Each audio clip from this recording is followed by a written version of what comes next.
Your business is already working. Your message is landing, you're getting sales, but right now, every piece of content you create disappears in a day.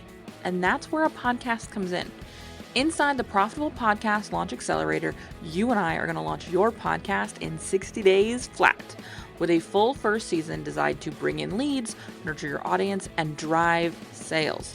No more guessing what to say or scrambling for episode ideas or adding another thing to your to-do list.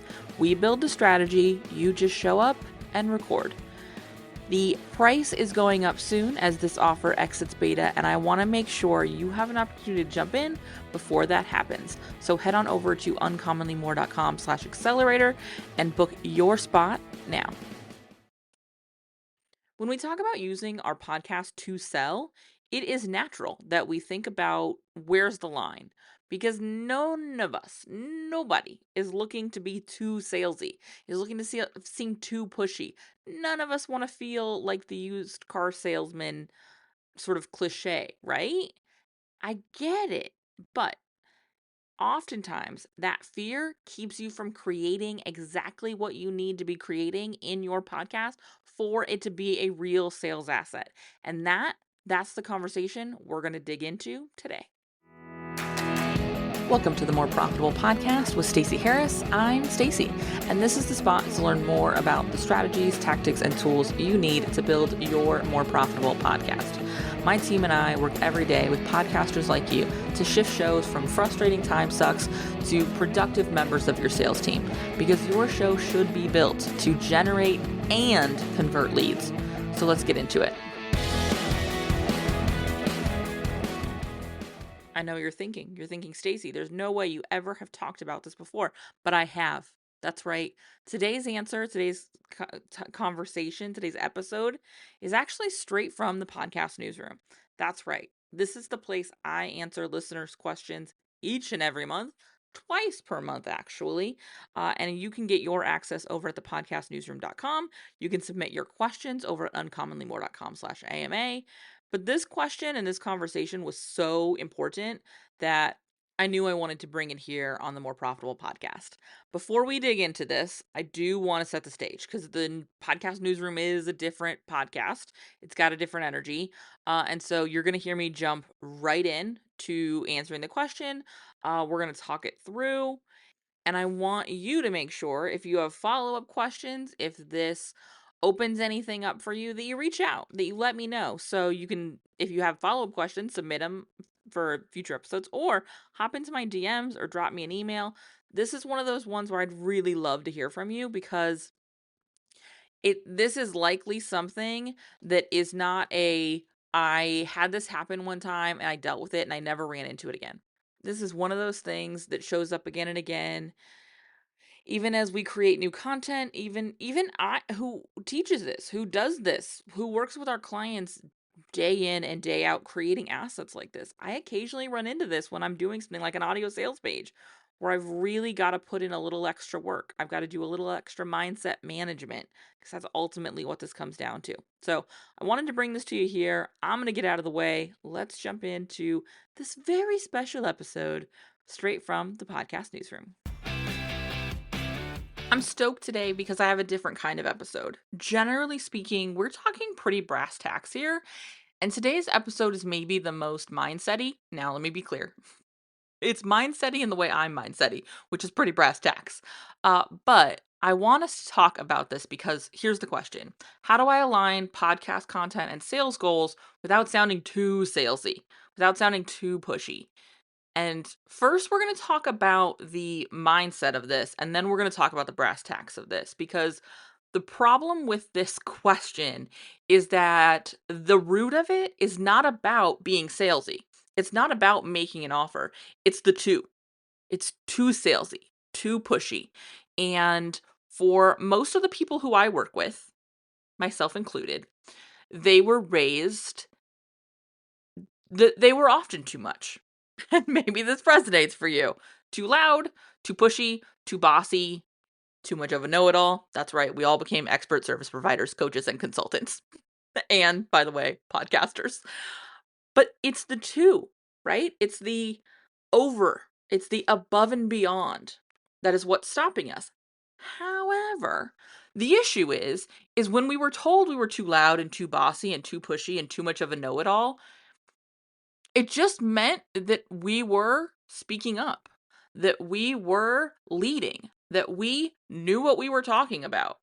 And so when we then take that in, especially when we're young, especially as we do things that are uncomfortable, it's easy for us to go really far the other way and remove ourselves. Instead of being too loud, we become silent. Instead of becoming too pushy, we follow a bad plan. How many of us have done that? Gone down a road the whole time knowing this is a bad idea. This is not going to get us where we want to go. This is not going to get us the end result my client, boss, whatever needs or wants. But I don't want to be too bossy. I don't want to be too pushy. Don't want to be too much of a know-it-all. I don't want to be too loud. So I'm not going to do it at all. And how this manifests is we start screwing up our most important job. Because here's the thing nobody told us when we started down this road.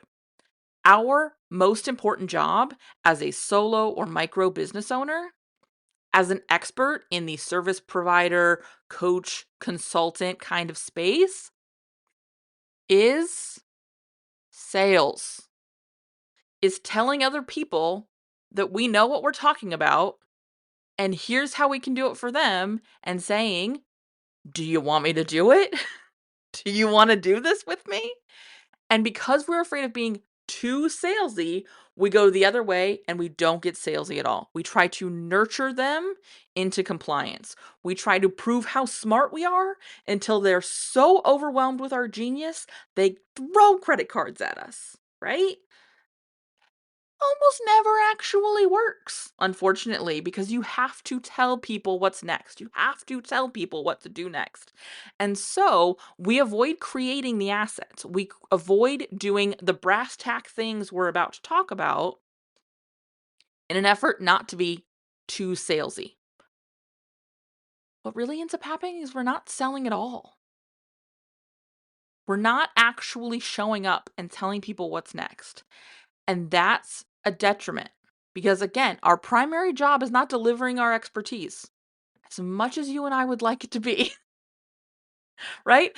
If I could just do this part, just do the thing where I, you know, full behind the scenes, I'm working on a couple of really cool client projects right now, big edits. I spent hours editing client episodes this week because we are working on some cool assets for a couple of our clients.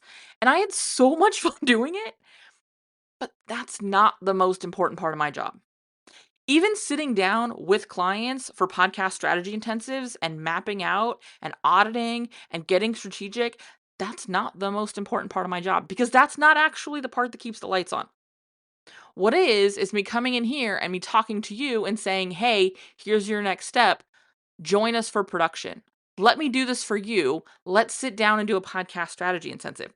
My job is to come in here and tell you what's possible and how to get it. And so that's what I'm doing right now. Instead of editing another really fun episode for a client or being inside of a really cool strategy call with a client, I'm talking to you about what's possible and how to get it. So here's what's possible. It is possible to be building sales assets that don't feel too salesy, but do effectively move your listener from listener to lead and from lead to client, because that's the goal. That's what we want to be doing. And so, yes, we're going to talk about some brass tack stuff, but until you can understand that the root of this question is how do I not be too much, you're going to struggle to implement the brass tacks, which there's two solutions to this. One, talk to whoever in your life helps you with that too much. This could be a coach, this could be a therapist, it can be whoever you want. Could be a biz bestie, could be a regular bestie. I have a whole plethora of people who I often go to and go, do I sound crazy in this? Which is how too much manifests for me is, do I sound crazy? Do I make sense? That's me asking the people in my world, is this too much? And I have those people in my world, and oftentimes it's doing the thing that I think feels a little extra, that I think feels a little too much, even while it feels a little too much, because it almost never lands that way. But it's us muting ourselves. It's us closing ourselves down. It's us quieting ourselves and losing that impact. So, do that, address that. And absolutely, that's something I talk about a lot with our production clients when we sit down and map stuff out. It comes up a lot more in podcast strategy intensives because they're not folks who are working with me all the time. And they maybe come in with this. And so we need to talk through this a little bit before we can get into the brass tacks. But get some help there so that you can quiet the too much that is the center of this question. Because then you can implement the brass tack stuff. And that's what I want us to talk about next. So when we start talking about aligning our podcast content with our sales goals, which is what I think we want this question to be about, and we start looking at the brass tacks, it comes down to a really simple formula. The answer to a simple question of what do they need to know before they buy? And this is why when I sit down with our clients in podcast strategy intensives or with clients in our quarterly strategy sessions with our production clients, I'm always asking, what are we selling? Who are we selling it to? And how are we selling it to them?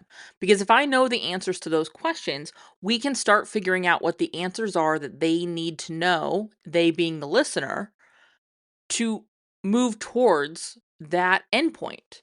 So if we've got a launch for a small group program coming up, we start looking at, well, what are the questions that they're going to be asking to self-qualify, to feel if this is a good fit, to understand that this is something they need in their business? What are some of the things they're going to need to be able to identify about themselves? What are some of the things that they need to have in place or the symptoms that they may be feeling that this is the right solution? And then we're building content around that. And then we pair that with social proof, case study episodes, client interviews, and maybe the biggest piece of all that I think is missing from most business owners' sort of collection of sales assets on their podcast is something like an audio sales page. And I'm going to put in the show notes a link to the episode of the More Profitable podcast that we did breaking down audio sales pages, because this is such an important tool. And it is the one that I get the most pushback from people on around it feeling, quote, too salesy, right? That too much thing comes up here a lot because it's an entire episode dedicated to our service and what it looks like and what the sales process looks like and what the onboarding process looks like and what delivery looks like. But here's the reality. It's not too salesy. It's just salesy. It's just promotional. And that's your job. That's what we're supposed to be doing. And to not give our clients that information, especially as we have grown in the online space and we've got a much more savvy buyer, thank goodness, we want them to be clear on what they're getting. I want to make sure that my clients have the right expectations of our work together because they may be creating expectations that are impossible because they don't actually know what goes into it. Like they're going to be getting episodes turned around in 2 hours or something nutty like that. And on the flip side, they might be raising the bar for themselves and thinking it's going to be so impossible for me to show up for that genius expertise that Stacy's going to provide because I don't have all of these things that I don't actually need to have figured out yet. Because until I give them the information around what they do need to have figured out, they may be inflating that list. And I'm willing to bet my own hard-earned cash that your listeners and your clients are the same. Until we give them the expectations, they're going to make up their own. And because we work with really incredible people doing really incredible things in the world who are passionate and driven about moving in a direction of change, they can sometimes overinflate what's going to be required of them to get the thing they want. Because that's the only explanation for why they don't already have it.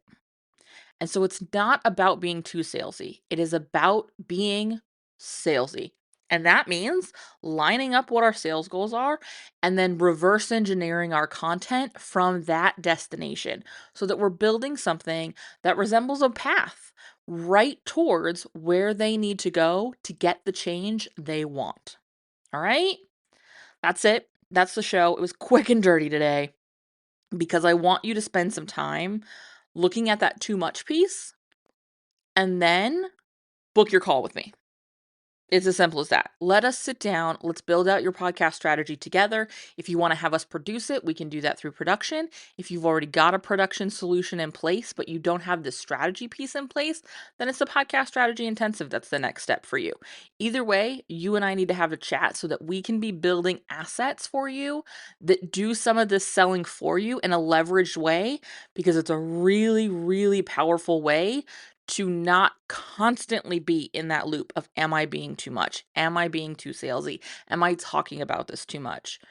It's the big reason why I built a podcast that is Sales Assets, that I built episode after episode that can be repurposed and reused and reshared and is clear around who we are, what we do, and why I'm the solution to your current podcast frustrations. All right? Let's you and I have a talk so we can do the same for your show. Uncommonlymore.com is the place to find both the intensive and production.